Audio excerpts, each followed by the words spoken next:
I think the figures are largely in line with expectation. We're seeing, weakening disinflation pressure on the upstream, but downstream is still struggling.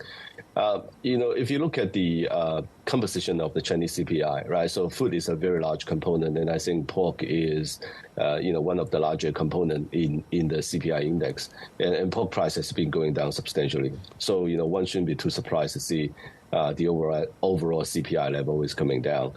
In terms of Chinese inflation, Chinese consumer confidence, we're actually seeing the income confidence about future income is actually rising, while consumer confidence is still sort of lingering at the bottom.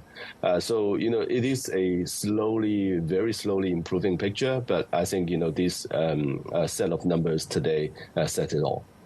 What does that mean for the PBOC when it comes to further loosening its monetary policy? Well, obviously, the PBOC has a lot more room to go. Obviously, the interest rate in China is already at a very historical low level. I think the PBOC now is putting the easing campaign on a pause, because if you ease too much, but the economy is not responding, then it actually put pressure on the Chinese currency and then capital outflow. So I think as a result, the PBOC is, taking a pause, trying to wait for the effect from the earlier policies to show up in the Chinese economy, and then decide what to do next. And also, I think, in the coming months, the fiscal policy is going to be more forceful for the Chinese economy to recover. So I think the PBOC has done a good job, but I think going to the next step is the fiscal policy that is going to pull the Chinese economy through. The property developers are a big segment of the Chinese economy, and interesting enough that we heard from Ping An Insurance refuting a report that it was asked by government authorities to take over Country Garden. Did this story catch your eye, and what is the government doing about the very troubled property sector?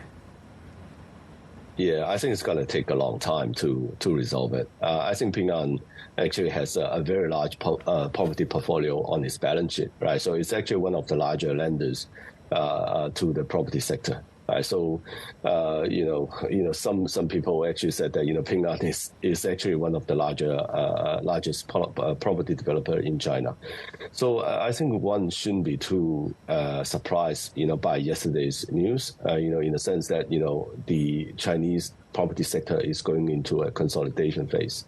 Right now, the top 20 Chinese developers takes about less than 40% of the Chinese market. Right, so it's very fragmented, and so there's room for consolidation.